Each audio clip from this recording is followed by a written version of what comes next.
Hello, welcome to Get Your Mind On. I'm Lori Stohs. As we continue through the Get Your Mind Off series, we're going to spend some time over the next few weeks on our senses.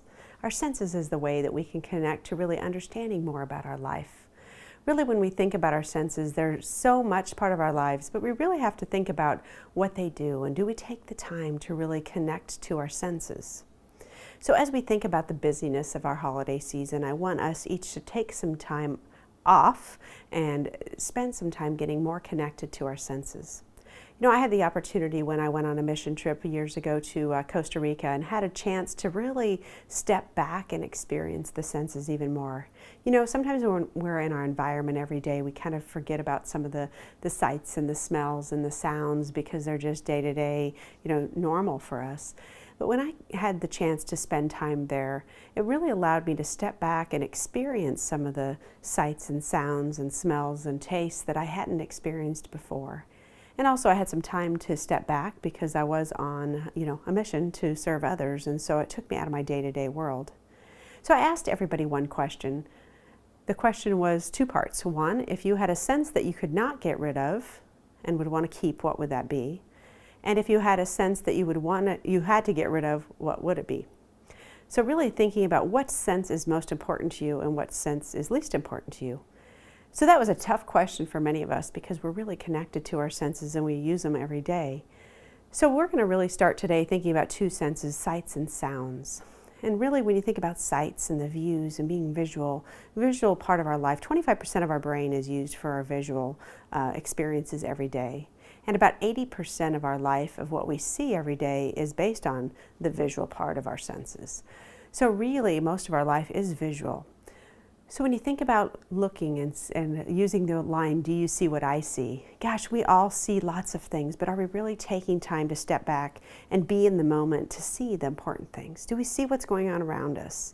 Do we see, as we think about this holiday season, do we see the beautiful lights on the tree? Or do we see the snow on the ground glistening? Do we take some time to slow down and capture the gingerbread houses and take a look at the creativity and the art that goes into something that someone makes? Those are all visual components of our senses. And we really think about our visual sense and really think about our sight and what it means to us, and even can capture the expressions on people's faces. Are we really being able to connect with people and see the expressions that they make, happy, sad, or angry, whatever they might be, that you can see and connect to them emotionally? So it's not only about us, it's also about others. So when we think about our sight and think about, that one line, is blue blue? And people go, gosh, is blue blue? Well, my blue is this blue and your blue may be another blue. Is we even see things differently sometimes. Even though we think blue is blue, the perception someone may have about, is that light blue or dark blue or aqua blue or what color blue is that? That comes from more of a perception. So 80% of our sight is similar in terms of what other people see, but 20% of our sight is really based upon perceptions, maybe culture, maybe beliefs that we've had. So it may shift a little bit. So we're not always seeing the same thing. So that's really clear to be thinking about that when you're working with people and when you're around the table, maybe asking people, what do you see? Because many times we could be looking at the same thing and see something different. So focusing on your sight and what you see every day, take some time to get your mind off and think about those things that you may not stop and visualize and see. It could be as simple as the sun setting and all the beautiful colors that there are. It could be the moon in the sky. So really we think about sight. There's so much around us that we don't see every day that's right in front of us.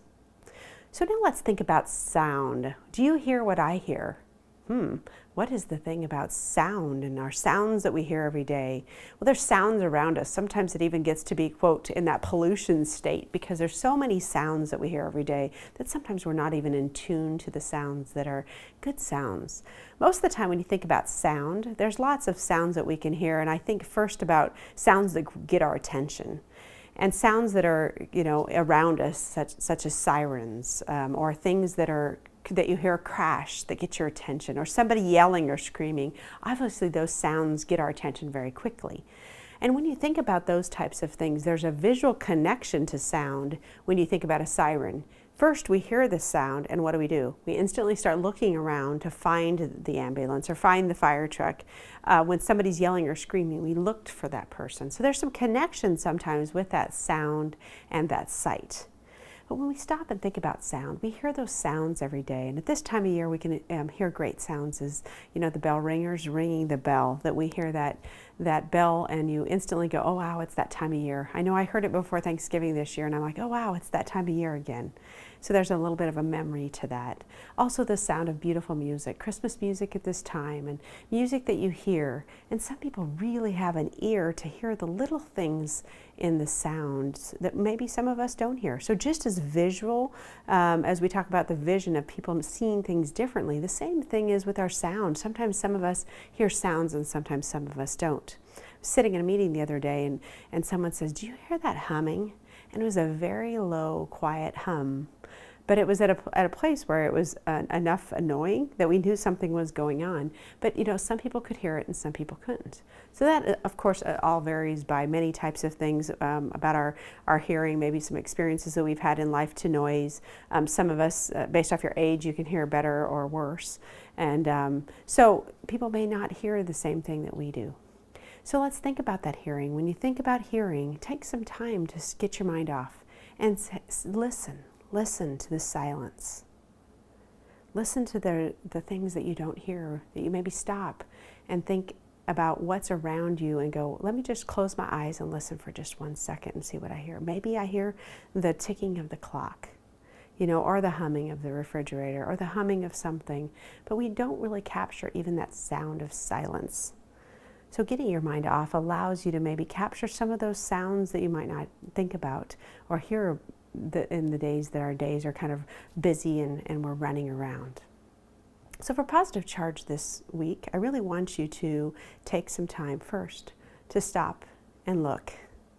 Do you see what I see? Take some time to see some things that you might drive by, or maybe just take a few extra minutes to watch people's expressions, or to look in the sky and see what you see. And second, what do you hear? Do you hear what I hear? Take some time to hear. Listen to people's words. Listen to the tone of their voice. Listen to quiet and see what you can hear. So as we think about the sights and the sounds coming together, it's so important that we really think about being connected to them. I was at a few movies this past weekend with my son and my daughter, and it made me think about, as I was watching that movie and really being in tune and connected to it, the sights and the sounds working together. And they were synchronized. But sometimes when you watch a movie that's not synchronized, where the person is speaking and it's not following the movie, it gets annoying and it feels like it's out of sync, right? And so sometimes we're out of sync and disconnected. And so if we take some time really to think about the sounds around us and think about the sights, then we can maybe be more connected to ourselves and connected to others. Thanks for joining us today, and remember to get your mind off.